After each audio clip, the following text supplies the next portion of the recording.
दिल्ली की नई सीएम के रूप में आतिशी ने शपथ ले ली है उनके साथ। उनकी कैबिनेट ने भी शपथ ग्रहण कर लिया है। आतिशी दिल्ली की 17वीं और दिल्ली की तीसरी महिला सीएम बन चुकी हैं। आज के इस दिन के पीछे झांके तो आतिशी का जीवन बेहद जुझारूपन वाला नजर आता है। वहीं उनके नाम की तरह ही उनका राजनीतिक सफर भी बेहद आतिशी ही रहा है। इसका सबसे बड़ा उदाहरण यह है कि महज 4 साल पहले वह पहली बार विधायक बनी थी और इतने कम वक्त में ही उन्होंने मुख्यमंत्री पद तक का सफर तय कर लिया। वह भी तब जब उनका परिवार राजनीतिक परिवार नहीं है। भारत की राजनीति के ऐस में झांके तो ऐसा उदाहरण शायद ही मिलेगा। आतिशी के राजनीतिक सफर और उससे पहले उनकी लाइफ कैसी रही, चलिए इस वीडियो के जरिए जानते हैं। शुरुआत करते हैं उनके विधायक से सीएम पद तक पहुंचने के सफर के बारे में। 2020 में विधायक, 2024 में मुख्यमंत्री, 2020 में आतिशी पहली बार विधायक बनी। 2020 में दिल्ली विधानसभा चुनाव में उन्होंने कालकाजी विधानसभा क्षेत्र से बीजेपी उम्मीदवार धर्मवीर सिंह को 11,000 से ज्यादा मतों से मात दे दी थी। उसके बाद 2003 में जब केजरीवाल पर गिरफ्तारी की तलवार लटकने लगी तो उसी वक्त केजरीवाल ने आतिशी को दिल्ली का कैबिनेट मंत्री बनाया था। दिल्ली के एजुकेशन मिनिस्टर के साथ उन्हें कई विभाग सौंपे गए। साथ ही दिल्ली सरकार की एकमात्र महिला मंत्री भी वह बनी रही। वहीं आतिशी ने 2015 से लेकर अब तक कई भूमिका अपनी पार्टी के लिए निभाई, जिसमें से मुख्य रूप से 2015 से 2018 तक तत्कालीन शिक्षा मंत्री सिसोदिया के सलाहकार के रूप में काम करना रहा। 2015 में ही एमपी के खंडवा जिले में जल सत्याग्रह में मुख्य भूमिका निभाना रहा। 2020 के गोवा के विधानसभा चुनाव में पार्टी की चुनाव प्रभारी भी वह बनी। परिवार और शिक्षा।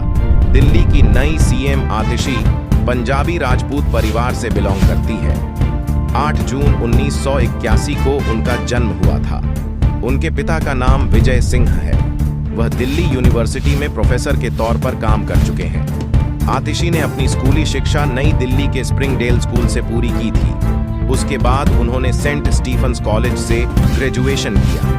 ग्रेजुएशन के बाद वह शनिंग स्कॉलरशिप पर पीजी की पढ़ाई करने ऑक्सफोर्ड यूनिवर्सिटी चली गई। वहीं से उन्होंने दूसरी मास्टर की डिग्री हासिल की, जो कि शैक्षिक अनुसंधान में था। सोशल एक्टिविस्ट आतिशी मार्लेना ऑक्सफोर्ड से लौटने के बाद आतिशी का रुझान सोशल वर्क की तरफ आया।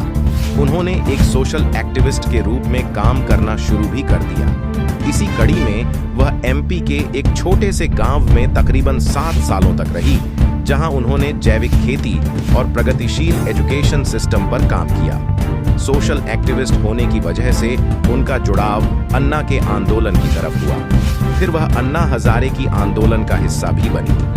उसके बाद जब अरविंद केजरीवाल ने आम आदमी पार्टी की नींव रख, शुरुआत से ही वह केजरीवाल की पार्टी से जुड़ गई। आम आदमी पार्टी में आतिशी की भूमिका। कई लोग अब यह सवाल उठा रहे हैं कि आखिर आतिशी को ही दिल्ली के सीएम के रूप में अरविंद केजरीवाल ने क्यों चुना। इसके पीछे राजनीतिक वजह चाहे जो भी रही हो, केजरीवाल की सोच जो भी रही हो, लेकिन आम आदमी पार्टी के लिए आतिशी का योगदान बेहद खास रहा है।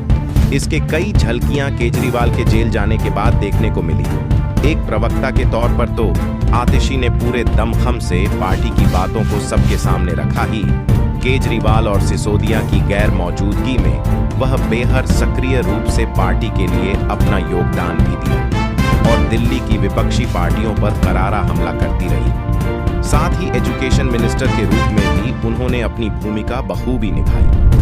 अपनी पार्टी के लिए पुलिस से भिड़ने की बात हो या फिर केंद्रीय जांच एजेंसियों की रेड्स के दौरान अपनी पार्टी का रुख रखते समय उनके तेवर की बात रही हो, आतिशी के कड़े तेवर हमेशा बरकरार रहे। इस खबर में बस इतना ही। बाकी अपडेट्स के लिए जुड़े रहें।